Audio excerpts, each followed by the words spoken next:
Hi, I'm Di with Sister Chicks Quilting, and welcome to my channel. For those of you who've been following me, the engineer came home yesterday, and oh my gosh, it's just been one of those days. Couple of days. That's okay. I'm in my quilting room. I'm in my space, so I'm having a good time.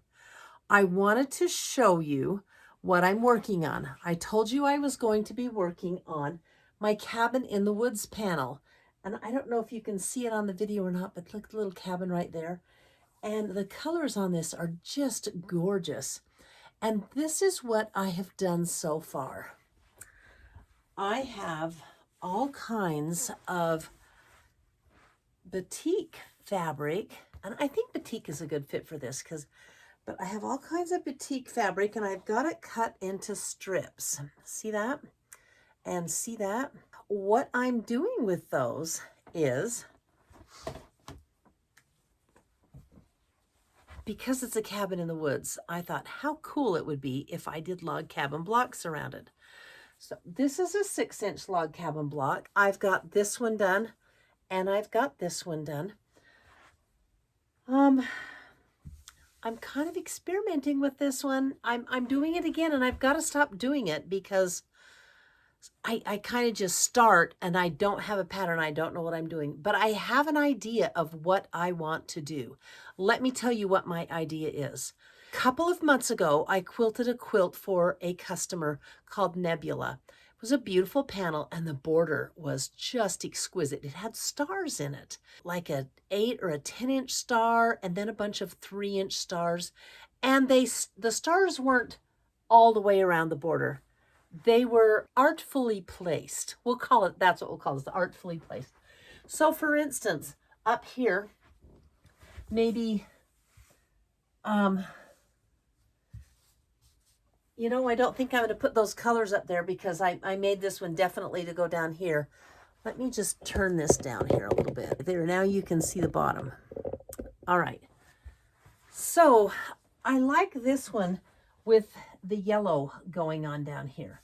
And if I were to place that there, and if I were to place another one here, and it may not be this exact block,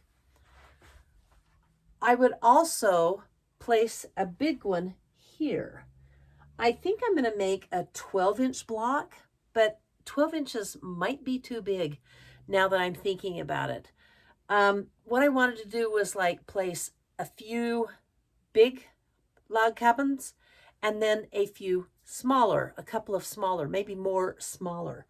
And these 6-inch blocks are pretty big, what I'm seeing. So I may not do a 12-inch, but maybe I'll, you know, I want to do 6 and 12 because they fit, right? So here I'm just going to put strips of fabric and then up to here to another collection of log cabin blocks. What do you think? Do you think I'm kind of crazy? Well, I might be. But the first thing I'm going to do is put a small border around this panel. And I've decided to use this white.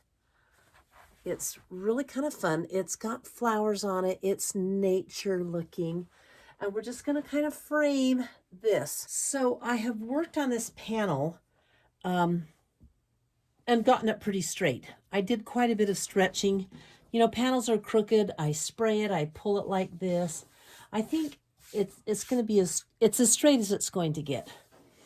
But what I want to do is have the same amount of white all around this panel.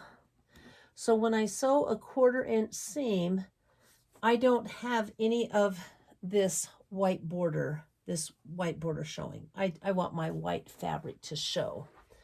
And I'm going to take on the top, I'm going to take the white border off all the way because I was like dreaming.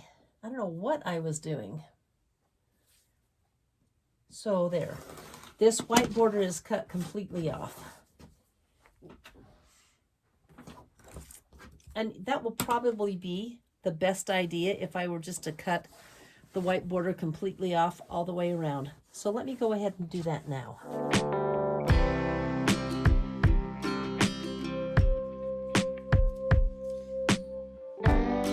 panel is trimmed. What I need to do now is cut my white borders to fit.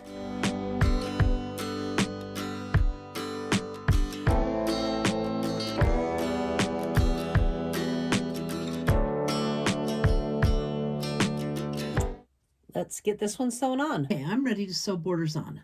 Now, I know you all just watched me break my rules about borders, and that is that you always cut a border to fit the size. Well, you caught me. This is a smaller piece, and no excuse, I just kind of wanted to do it fat and dirty. If I were doing a big fancy quilt, and I would do it that way. But I figured when I was just putting a small border around here, it would be okay.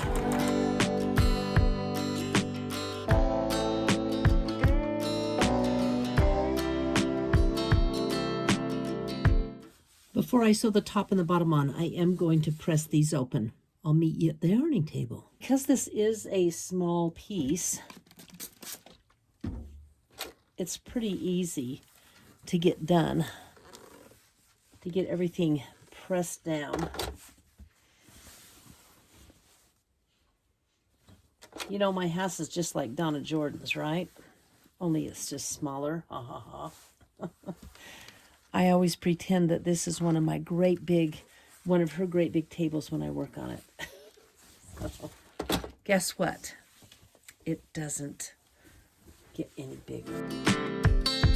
And if you look closely, did you see that? It's a treat for my quilt retreat next weekend. Kind of excited about that. All right, now I'm going to cut the other borders.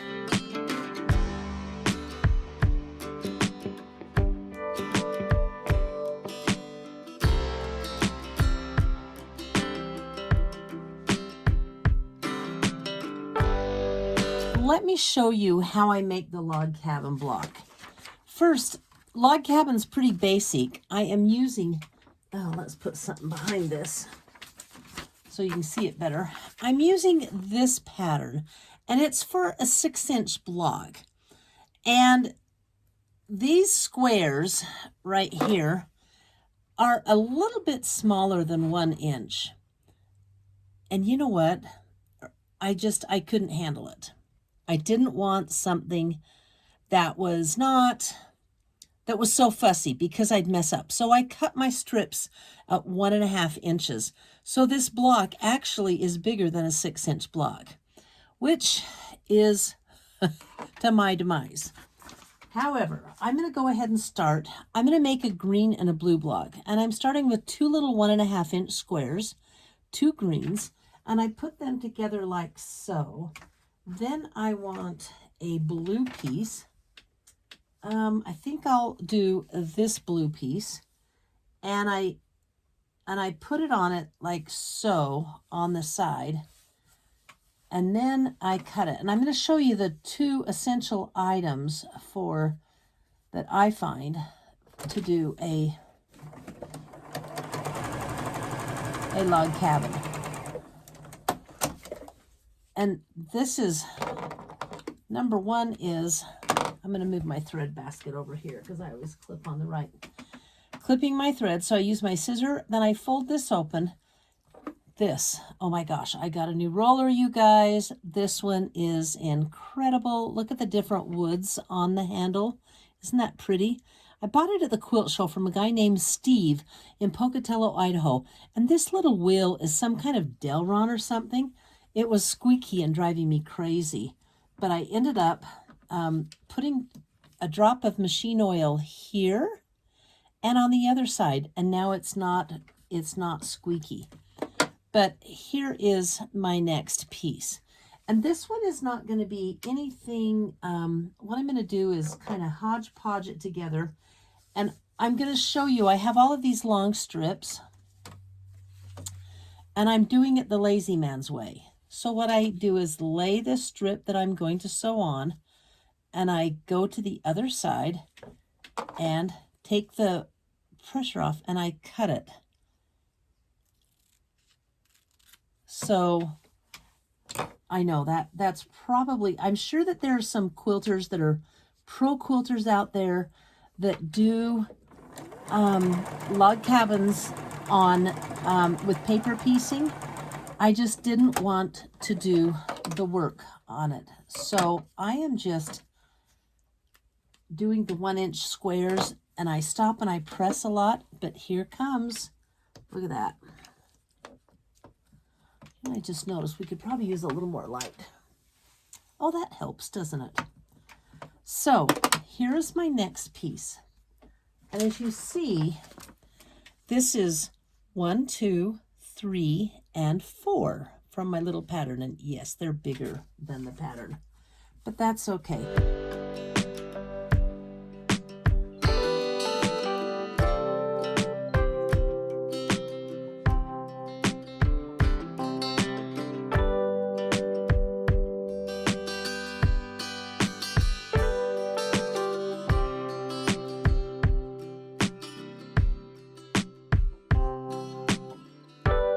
And there I have it finished. I'm going to take some of the raw edges, the rough edges off, and go press it.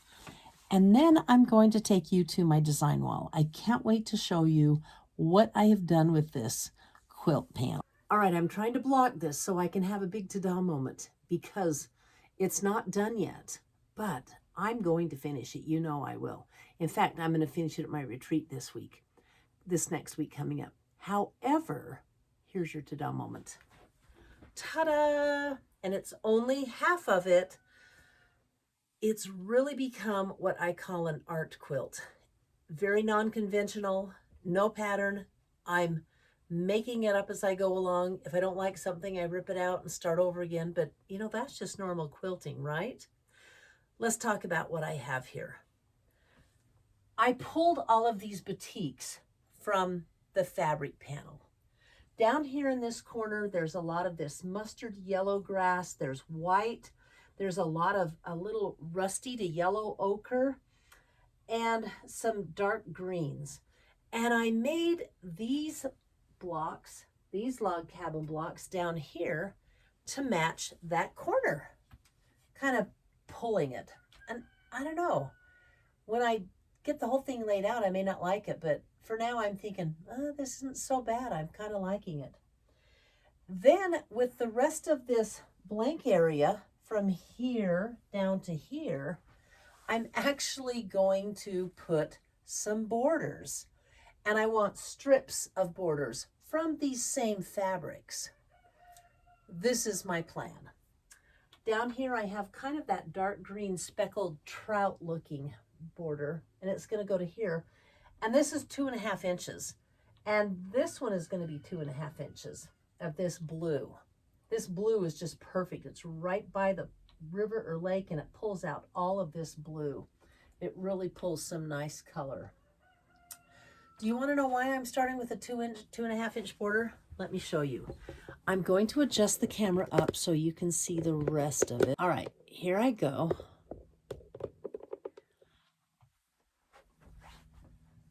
You see this piece right here? I love this. This fits so well. But there's a seam in there if you can see it. This I pulled from some of my batik scraps. And I had enough to put in a lot of the log cabin blocks, and I thought, oh, I don't have any yardage left. I just have a few pieces. So I sewed some together to make this piece because I think it's so prominent to the rest of the colors and in all the quilts. I need to pull it in. So it's going to be this border right here. And as big as I could make it was 2.5 inches. So that's why the first border going around the quilt is 2.5 inches. The second border that goes around the quilt, I think is going to be, let's use this big old ruler here. Oh, it's going to be a 5-inch strip. And I'm going to have a 5-inch strip across the top here, stopping at this point, and another 5-inch strip going up to this point. Now, that leaves me all of this space, right? Another 6.5 to 7 inches. but I'm going to fill it up again with borders. And I might do a strip in the middle of the border. There's going to be a bunch of different sizes of stripes that are all kind of converging like this on the corner. Are you feeling or getting what I'm talking about? I think it's going to be a stunning quilt when it's done. That's why I'm calling it an art quilt. So, and I don't know what else to call it. What do we call it? A panel log cabin? Throw together. I like art quilt better, don't you? Well, that is my video for today. If you like my videos, I would love a subscribe, a like. Please share it with your friends. I'm so excited that my little video channel is growing, and I appreciate it because it's all your fault. Or maybe not fault. It's all because of you. That's a lot better to say. I've appreciated all of the comments and appreciated you watching my videos. I would encourage you to continue to tune in every Friday at 5 o'clock Mountain Time for another video from the Chick. And I will continue to produce videos for you. Until next week, oh, I can't say goodbye yet. You know why? So next week is the 13th. Thursday is the 13th, and that is the day Sister Chick's Quilt Retreat starts. I will be filming at the retreat. If the ladies don't mind being filmed, I haven't asked only but a few of them yet. The exciting thing is, a lot of them are YouTubers. Isn't that exciting? Thanks for tuning in. See you next week. Bye.